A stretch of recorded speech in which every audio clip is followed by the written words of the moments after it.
Hola, hoy vamos a hablar de un concepto que la primera vez que se ve suele producir confusión, pero que realmente es bastante sencillo. El concepto de mol, que es una cantidad de sustancia, y está muy relacionado con el número de Avogadro. Bueno, vamos a intentar explicarlo de manera sencilla. Todos sabemos que existen palabras que cuando las decimos quieren decir una cantidad de algo. Por ejemplo, si decimos un par, lo que queremos decir realmente son 2 unidades. Si decimos un trío, queremos decir 3 unidades, de lo que sea. Si decimos una docena, queremos decir realmente 12 unidades. De nuevo puede ser de lo que sea, puede ser una docena de jugadores de fútbol, una docena de latas de cerveza o lo que sea, ¿vale? Bueno, pues el mol es lo mismo. El mol es una palabra que quiere decir un número de unidades, de lo que sea. Vale, ¿y cuánto? ¿Cuántas son esas? ¿Qué cantidad es? ¿Son 2, 3, 12, 124? Vale, pues viene dado por la definición. Y la vamos a ver, os la voy a pegar aquí y con eso vamos a ver qué significa. Si yo os pego aquí la definición de mol, dice, como veis, es la unidad de cantidad de materia en el sistema internacional. Recordad que el sistema internacional fue un grupo de gente que decidió, bueno, estamos usando todos unas unidades diferentes, vamos a estar de acuerdo en las mismas unidades. Y para medir ciertas cantidades vamos a usar estas unidades. Hay ciertas unidades derivadas, hay ciertas unidades fundamentales, el mol es una fundamental y se decidió, pues, la unidad del la unidad de la cantidad de sustancia es el mol. Cada vez que hablemos de una cantidad de algo, vamos a hablar de moles, ¿vale? Ok, entonces, ¿qué cantidad es? Pues, como dice ahí, equivale a la masa de tantas unidades elementales, es decir, equivale al número de unidades de átomos, moléculas, iones. Podemos estar hablando de diferentes cosas, podríamos hablar incluso de, como hemos dicho, jugadores de fútbol o de coches. ¿Cómo átomos hay en 0,012 kilogramos, es decir, 12 gramos de carbono 12? Es decir, ¿qué se cogió para poder decidir esta unidad? Bueno, pues se cogió, cogemos en un peso y a un tipo de carbono, el carbono 12, lo ponemos en un peso y medimos 12 gramos de ese tipo de carbono, carbono 12, ¿vale? Y contamos cuántos átomos hay dentro, ¿vale? Bueno, pues si contamos el número de átomos que hay en 12 gramos de esa sustancia, ¿vale?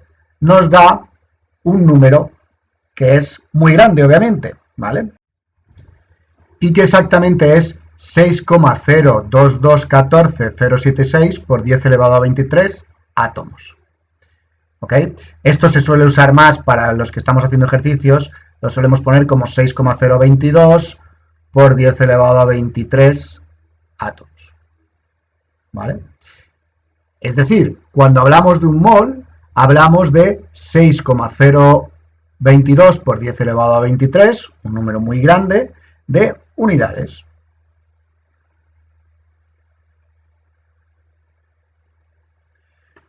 Podríamos hablar de un mol de coches y serían 6,022 por 10 elevado a 23 coches. Podríamos hablar de un mol de jugadores de fútbol, 6,022 por 10 elevado a 23 jugadores de fútbol. Normalmente esto se usa cuando contamos cosas muy pequeñitas. ¿Por qué? Porque las cosas muy pequeñitas va a haber en un volumen, va a haber un montón, ¿vale? Entonces, en vez de contar 800 millones los vamos contando en paquetes de moles, de 6,022 por 10 elevado a 23 unidades, ¿vale? Entonces, se suelen contar así los iones, los átomos, las moléculas, etcétera, ¿vale? Cosas muy pequeñitas porque hay muchos, ¿vale? Y entonces, por ejemplo, si estamos hablando de 3 moles de átomos de hidrógeno, estaríamos hablando de 3 paquetes de 6,022 por 10 elevado a 23 átomos de hidrógeno, o sea, 3 por 6 por 0, por 6, 3 por 6,022 por 10 elevado a 23 átomos. Si hablamos de 8 moles de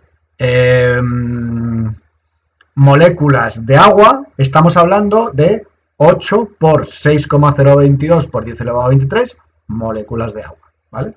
Entonces, es un concepto muy sencillo, es una cantidad de sustancia, un paquete que equivale, un mol, es un paquete que contiene exactamente dentro 6,022 por 10 elevado a 23 cosas que estemos contando, ¿vale? Y a este número tan raro, el 6,022 por 10 elevado a 23, es al que se llama número de Avogadro, ¿vale? Entonces, lo único que tenéis que recordar es que cuando trabajéis con moles, no son más que paquetes que cada uno de ellos contienen 6,022 por 10 elevado a 23 las cosas que estemos contando, ya sean latas de cerveza, botellas, jugadores de fútbol o más frecuentemente átomos, moléculas e iones. Espero que os haya ayudado.